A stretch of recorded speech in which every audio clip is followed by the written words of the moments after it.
Hello students, कैसे हैं आप। स्वागत है आपका मेरे यूट्यूब चैनल जोवेलिन क्लासेस में। जैसे कि आप जानते हैं कि हमने इससे पिछली वीडियो में क्लास 7th में एक्सरसाइज 5.1 के क्वेश्चन नंबर 11 तक फिनिश कर लिया था। आज के वीडियो में हम क्वेश्चन नंबर 12, 13 और 14 करने वाले हैं। वीडियो में आगे जाने से पहले मैं आपसे कहूंगा कि अगर आपने अभी तक मेरे चैनल को सब्सक्राइब नहीं किया है तो सब्सक्राइब कर लीजिए, बेल आइकन के बटन को भी दबा दीजिए ताकि आपको नोटिफिकेशन मिलता रहे। चलिए स्टार्ट करते हैं आज का वीडियो।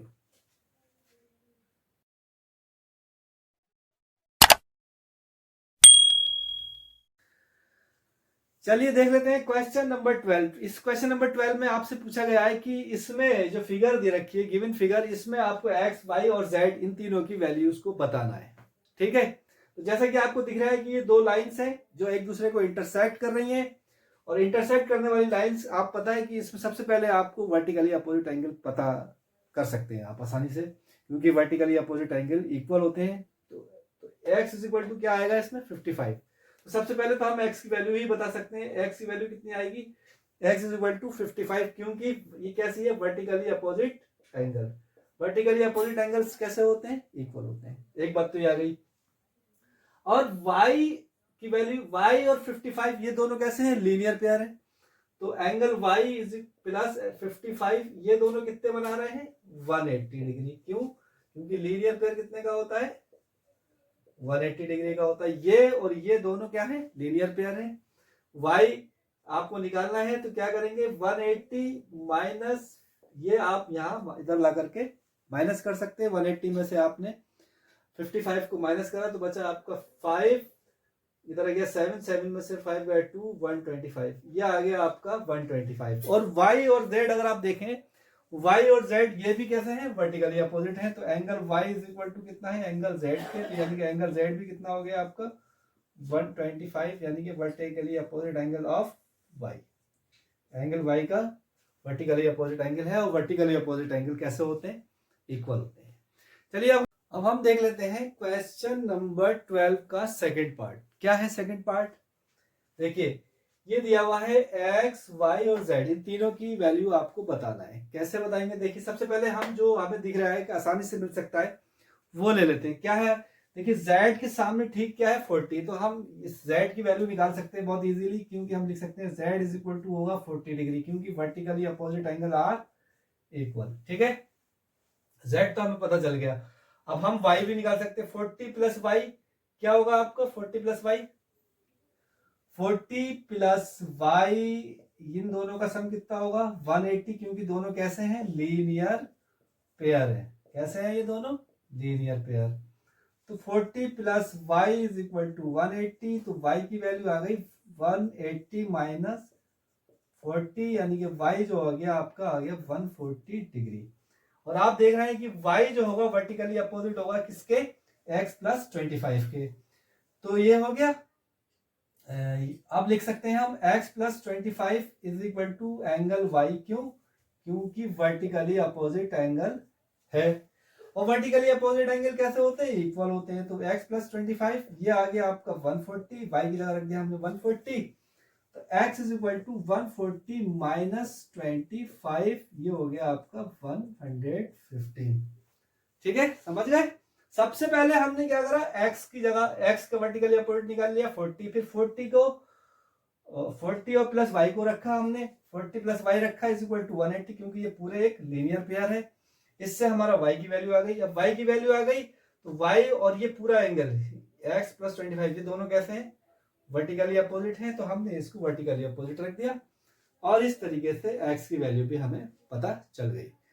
चलिए अब हम देख लेते हैं question number 13, fill in the blanks. ये blank fill in the blanks का क्वेश्चन है, आपको इसमें फिलअप करना है। जो अब तक आपने इस कॉन्सेप्ट क्लास में और जितना एक्सरसाइज में पढ़ा है वही सब आपको उसकी नॉलेज पर बेस्ड है। ये पहला है, इफ टू एंगल, कह रहे हैं अगर दो एंगल कंप्लीमेंट्री है, if two angles are complementary, if two angles are complementary then sum of their measure, तो इनकी मेजर कितनी होगी, सीधी बात है, इनकी मेजर कितनी होगी 90 डिग्री। कंप्लीमेंट्री एंगल की मेजरमेंट कितनी होती है 90 डिग्री। अब ये कह रहे हैं कि अगर if two angles are supplementary, अगर दो एंगल सप्लीमेंट्री हैं the sum of their measure, दोनों की सम कितनी होगी, जाहिर सी बात है उन दोनों की सम 180 होगी, क्योंकि हम जानते हैं कॉम्प्लीमेंट्री एंगल का सम 90 होता है और सप्लीमेंट्री एंगल का सम 180 होता है।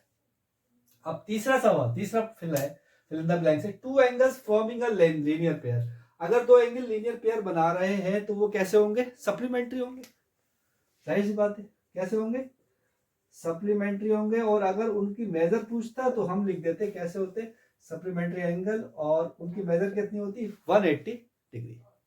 ठीक है, अभी कह रहा है इफ टू एडजेसेंट एंगल, अगर दो एडजेसेंट एंगल सप्लीमेंट्री है तो दे फॉर्म आ, वो क्या फॉर्म कर रहे हैं, वही उसी का उल्टा कर दिया यहाँ पर, अगर दो एडजेसेंट एंगल सप्लीमेंट्री है तो वो एक क्या बना रहे हैं, लीनियर पेयर बना रहे हैं। ठीक है, अच्छा क्यों, देख लीजिए आप, अगर कोई ये ऐसे आप देख लें तो ये एडजेसेंट एंगल है और दोनों क्या है, सप्लीमेंट्री है, तो क्या बन रहा है, ये लीनियर पेयर बन रहा है। ठीक है, पांचवा देखते हैं, if two lines intersect at a point, अगर दो लाइनें एक दूसरे को एक पॉइंट पर इंटरसेक्ट करती हैं ऐसे, ठीक है, तो opposite angles always opposite angles कैसे होंगे, ऑलवेज इक्वल होंगे। ठीक, अच्छा क्योंकि वर्टिकली अपोजिट एंगल हमेशा कैसे होते हैं, इक्वल होते हैं। अब कह रहा है लास्ट वाला कह रहा है, if two lines intersect at point A, किसी पॉइंट पर इंटरसेक्ट कर रही है, if one pair of vertically opposite angle, अगर वर्टिकली अपोजिट एंगल का एक पेयर जो है वो कैसा है, एक्यूट एंगल है, मान लीजिए ये एक्यूट है, ये क्या है, एक्यूट है, तो दूसरा क्या हो जाएगा, ये ऑब्ट्यूज हो जाएगा। तो one angle are acute angle, then the pair other pair of vertically opposite angle are obtuse, ये क्या हो जाएगा, ऑब्ट्यूज। अब हम देख लेते हैं क्वेश्चन नंबर 14। क्वेश्चन नंबर 14 में क्या दिया हुआ है, इन एडजॉइनिंग फिगर, इस फिगर में name the following pairs of angle, जितने भी एंगल्स पूछे गए हैं इनके पेयर्स के नाम बताइए। Obtuse vertically opposite angle, vertically opposite बताना है लेकिन वो टर्म एंड कंडीशन क्या है, ऑब्ट्यूज होना चाहिए। तो ऑब्ट्यूज एंगल वर्टिकली अपोजिट भी हो, तो बी ओ सी, इसमें कौन कौन से आ रहे हैं आपके एंगल, बी ओ सी यानी कि ये वाला, और ए ओ डी ये वाला, इसके तो आ रहा बी ओ सी और ए ओ डी, इसका आ गया। और दूसरे वाले में क्या पूछा है इन्होंने, एडजेसेंट कॉम्प्लीमेंट्री एंगल, एडजेसेंट भी हो और कॉम्प्लीमेंट्री एंगल भी हो, तो आप देखिए कौन कौन से हैं, ई ओ ए, एंगल ई ओ ए, और कौन सा है, ए ओ बी। ठीक, तीसरा क्या है, एक ही कॉम्प्लीमेंट्री होगा, एक ये हो गया एंगल और एक ये हो गया। ठीक, अच्छा इक्वल सप्लीमेंट्री एंगल, इक्वल भी हो और सप्लीमेंट्री इक्वल भी हो, तो डी ओ ई, ये भी 90 का हो गया, और ई ओ बी ये भी 90 का, दोनों 90 90 के, यानी कि इक्वल एंगल भी हो गए और दोनों कैसे हैं, सप्लीमेंट्री एंगल भी है।